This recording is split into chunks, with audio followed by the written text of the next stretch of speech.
అందరికీ నమస్కారం. ఇప్పుడు నేను ఈ సెల్ఫీ వీడియో ఎందుకు తీస్తున్నాను అంటే, వీడియోస్ చూస్తున్నాను. నేను నిన్న ఇచ్చిన ఇంటర్వ్యూస్‌కి లైవ్ పెట్టుకున్నారు కదా! లైవ్‌లో కామెంట్స్ అవన్నీ చూస్తున్నాను. ఇప్పుడు నాకు అర్థం కానిదేంటంటే, ఆ కామెంట్స్‌లో మాట్లాడుతూ ఒకటే పెడుతున్నారు. వర్షిని ట్రాప్ చేసింది, వర్షిని అఘోరిని ట్రాప్ చేసింది, వర్షిని డబ్బు కోసమే వెళ్ళింది, వాళ్ళ ఫ్యామిలీ కూడా డబ్బు కోసమే వర్షిని పంపించారు, ఇది పక్కా ప్రీ ప్లాన్డ్ అని చెప్పని అంటున్నారు. ఎవరండి ప్లాన్ చేసింది? ఎవరండి ట్రాప్ చేసింది? ఎవరండి మోసపోయింది? అదే ట్రాప్ చేయాలి అనుకుంటే అతని దగ్గర డబ్బులు లేవని తెలిసి కూడా నేను అతనితో పాటు ఎందుకు వెళ్తాను? అతని దగ్గర రూపాయి లేదు. పెట్రోల్ కొట్టించుకోవడానికి సరిగ్గా డబ్బులు లేవు. సరే ఫస్ట్ టైం అంటే వెళ్ళాను. తన దగ్గర ఉన్నాయో లేదో ఆ విషయం కూడా నాకు తెలీదు.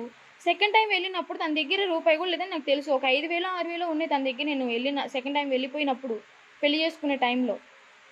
అలాంటప్పుడు తనకి డబ్బులు లేకపోతే ఐఫోన్ అమ్ముకుందాము, వచ్చిన డబ్బులతో సర్దుబాటు చేసుకుందామని చెప్పని నేను ఐడియా ఇచ్చాను. ఆ ఫోన్ కూడా అమ్మేసి డబ్బులు తీసుకున్నాము. అదే డబ్బుల కోసం నేను వెళ్ళాలి అనుకుంటే పోలీసులు పట్టుకున్నప్పుడు, నీకు కావాల్సిన వస్తువులు ఏమన్నా కారులో ఉంటే తీసుకో అమ్మా అని చెప్పని అన్నారు.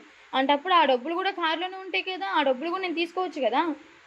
పోలీసులు కూడా చెక్ చేస్తారు కదా కారులో ఏమేమి ఉన్నాయి అని చెప్పని. ఒక్క రూపాయి కూడా దొరకలేదే. నేనైతే డబ్బులేం తీసుకోను. డబ్బుల కోసం అయితే ఏం చేయలేదండి. నేను నమ్మాను, మనస్ఫూర్తిగా నమ్మాను. తను నిజంగానే నాకు నిజాలు చెప్పాడని చెప్పని అనుకున్నాను. ఆ ఫస్ట్ వైఫ్ మ్యాటర్ వచ్చినప్పుడు కూడా నేను గట్టిగా అడిగాను, నిజంగానే చేసుకున్నావా లేదా, నిజం చెప్పు, నేనేమన్ను అని చెప్పాను. లేదు నేను చేసుకోలేదు, అది అబద్ధాలు ఆడుతుంది అని చెప్పని అన్నాడు. రికార్డింగ్లో నా వాయిస్ మాత్రమే ఎందుకు వినిపిస్తుంది, ఆమె వాయిస్ ఎందుకు పెట్టట్లేదు అంటే ఆమె తప్పు చేసింది, ఆమె ఇది క్రియేట్ చేసి చెప్పింది, అన్నీ అబద్ధాలే అని చెప్పని అన్నాడు. అక్కడ నేను నమ్మే సిచ్యువేషన్ అది, నేను నమ్మకుండా ఉండలేకపోయాను. మరి ఇంకా దాని తర్వాత పెళ్లి చేసుకుందాం, మనం పెళ్లి చేసుకుంటే వాళ్ళకి గట్టిగా సమాధానం ఇచ్చినట్టు ఉండితే అని చెప్పని నన్ను ఫోర్స్ చేసి పెళ్ళి ఓకే ఒప్పించి పెళ్లి చేసుకున్నాడు. ఓకే, పాస్ట్ ఈజ్ పాస్ట్ అని చెప్పని నేను రియలైజ్ అయ్యి ఇంటికి వస్తే మాట్లాడే వాళ్ళు ఎలా మాట్లాడుతున్నారంటే, మీ ఇంట్లో కూతురు కానీ చెల్లి కానీ ఇదే తప్పు చేస్తే, మీ చెల్లికి మీ కూతురికి అలాంటి కామెంట్స్ వస్తే మీరు ఎలా రియాక్ట్ అవుతారండి? అలాగే నేను ఒక ఆడపిల్లనండి. మగపిల్లవాడైనా కానీ ఆడపిల్ల అయినా కానీ తప్పులు చేయకుండా లేరు. అన్ని తప్పులు ఒకేలాగా ఉండవు. ఫస్ట్ ఆఫ్ ఆల్ ఇది అర్థం చేసుకోండి, అన్ని తప్పులు ఒకేలాగా ఉండవు. చేసే తప్పులు డిఫరెంట్ టైప్స్ ఆఫ్ తప్పులు ఉంటాయి. అందులో నేను ఒక టైప్ ఆఫ్ తప్పు చేశాను, రియలైజ్ అయ్యాను, ఇంటికి వచ్చాను, ఇప్పుడు ఫ్యామిలీతో హ్యాపీగా ఉంటున్నాను. తను మాట్లాడిన దానికి నేను రియాక్షన్ ఇచ్చాను, యాక్షన్కి రియాక్షన్ ఇచ్చాను. అది ఎవరో నాకు తెలియదు, వర్షిని ఎవరో నాకు తెలియదు. దానికి ఏంటి కాల్ చేసేంత సీన్ లేదు. కాల్ చేస్తే నేనేం చేస్తానో ఆ పరిమాణం చాలా సీరియస్గా ఉంటుంది. ఏదేదో వాగుతున్నాడు. వాడు కుక్కలాగా వాగితే నేను విని సైలెంట్గా ఉండాలా? వాళ్ళ ఫ్యామిలీకి అన్యాయం చేశానని చెప్పి మాట్లాడుతున్నా అంటే నా ఫ్యామిలీ ఏమన్నా ఎంజాయ్ చేస్తుందా ఇంట్లో ఉండి? నా ఫ్యామిలీ కూడా నేను అదే అన్యాయం చేశాను. నా ఫ్యామిలీ కూడా మీడియా ముందు పడింది. మా అమ్మ నాన్న ఎంత బాధపడ్డారు, మా అన్నయ్య ఎంత బాధపడ్డారని నాకు తెలుసు. నేను రియలైజ్ అయినాక వాళ్ళని కాళ్ళు పట్టుకుని క్షమించమని చెప్పని అడగాలి. ఇంకా ఆ పరిస్థితి నాకు తీసుకెళ్ళాలి మా నాన్న. పర్లేదమ్మా, జరిగిన తప్పే జరిగిపోయింది, నువ్వు రియలైజ్ అయ్యావు చాలు అంతే అని చెప్పని నన్ను కంబ్యాక్ తీసుకున్నారు ఇంట్లోకి, మళ్ళీ రిటర్న్ తీసుకున్నారు యాక్సెప్ట్ చేసి.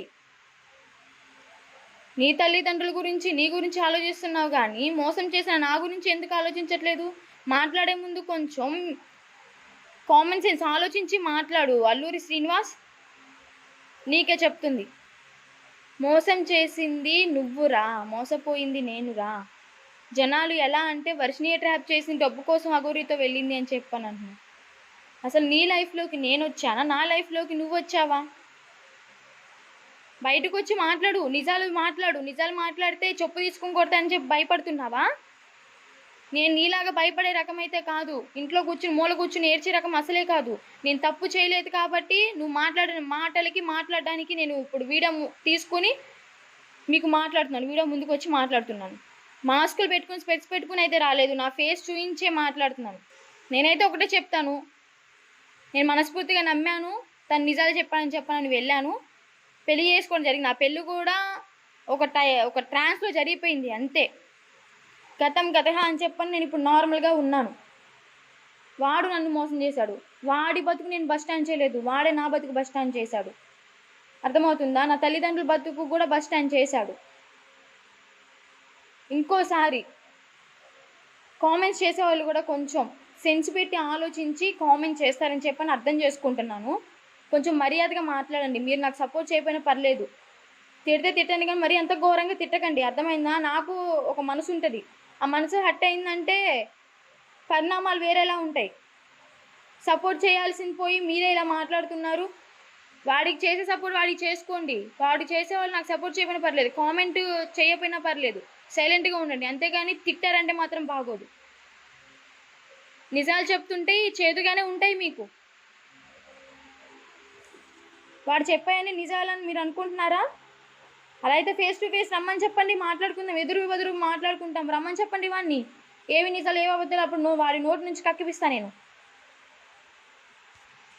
ఇంకోసారి అల్లూరి శ్రీనివాస్, నువ్వు నా జోలికి వస్తే మాత్రం నా గురించి మీడియాలో చండాలంగా మాట్లాడి నా ఫ్యామిలీ గురించి మాట్లాడినా కూడా నీకు మర్యాదగా ఉండదు. అందరినీ అంటావు కదా అంగం కోస్తా అని చెప్పని.